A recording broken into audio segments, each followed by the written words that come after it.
This place reeks of dead bodies.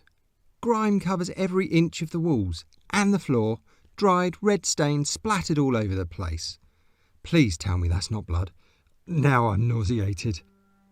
My heart thumps away, as if it's dying to jump out of my chest. The thought of torture makes me lose my mind. Everything about this grim place pierces my soul. Before you know it, I'll be confessing to all sorts. The missing children, the hidden treasure, the secret animals, the lot.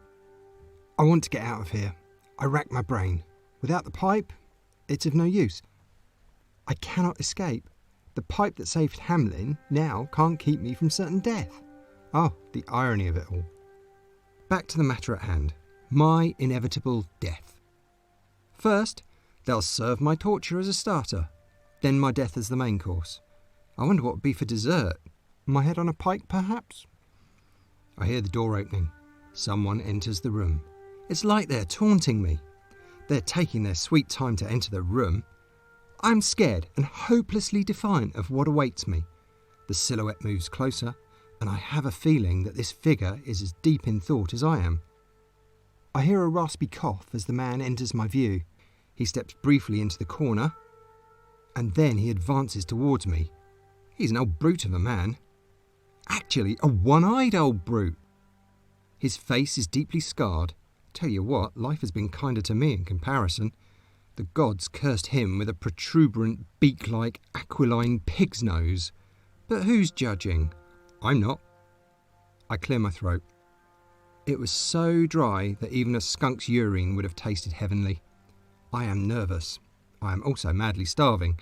The one-eyed brute gleefully stares at me. He is a maniac, all right. I'm terrified. I look right back at him. Who can resist glancing at such a fine specimen of an ugly thing? The one-eyed monster. A dirty patch cannot cover the hole in his other eye. I wonder how he lost his eye. Perhaps it escaped when he looked in the mirror. What else could this ugly pirate be missing? I lower my eyes. He's also missing his entire right arm. I don't have to be a wizard to guess he's also missing his right leg.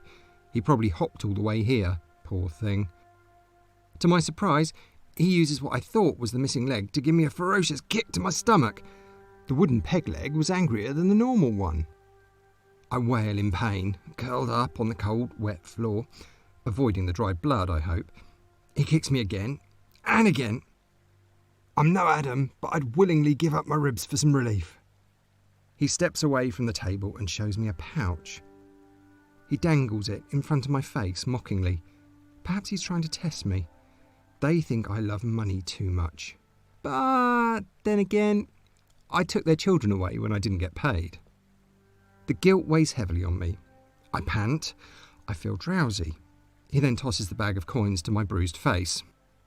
Pay the piper, they said. Here, your 1,000 gold coins, he taunts me. You're now the richest man in Hamelin. Now, may I ask, where are the children, Mr. Pied Piper? Go on, use your pipe, he encourages me. Charm them back, now that you have your money. Oh, if only I had my pipe with me, I would have brought 1,000 plagues to this godforsaken hellhole. These people don't deserve their children. The man comes closer. I ready myself for another beating. Did you hear that? Can you hear the tip-tap sounds of children running back? More men have appeared from nowhere. I take it the town does not allow women's folk to see a man suffer. It might encourage some revolutionary ideas. Is that the sound of children I hear? You, go check outside. Nothing, sire. Just our children and their parents anxiously waiting to see him killed. I thought so. We pay the Pied Piper and still we wonder, where are the children? You're nothing but a child thief, he says in disgust. I'm sure he would have loved to choke me with his hook of a hand. Here, your pipe. Let's see if you can play a song and call your rescuers, he says with a devilish smirk. He is enjoying this. If only they knew, they wouldn't be accusing me of being a greedy Pied Piper. Now, for the premiere event. As he motions for men holding canes to come near me, the room is full of excitement. There is a lot of rumbling and laughter. Quiet between you all, the man snarls at them. We need to keep count of the lashes. Use the other cane, the one with the thorns, he directs one of the men. The man hurriedly obeys. Bruce almighty, today I'm in for a good beating. Ah, yes, this cane will write a beautiful bloody poem across your back. Let all those who read it know what happened to those who steal children. The men stretch their knuckles and arms in unison, my twin torturers. They've looked forward to this moment all their lives. Today, 130 was my lucky number.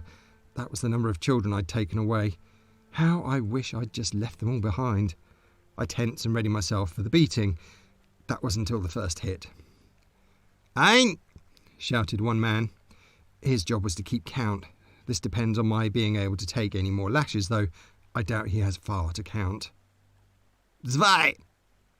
Drei! Vier!" I highly doubt I'll survive long enough to savour the rest of these lashes. "Fünf! Sechs! Sieben! Acht!" "Hit him harder!" shouts the old man. I understand why he wants more, because he is only seeing half the action, poor soul. "Where are the children?" he demands. "I don't know!" I snap back. Everything goes blank.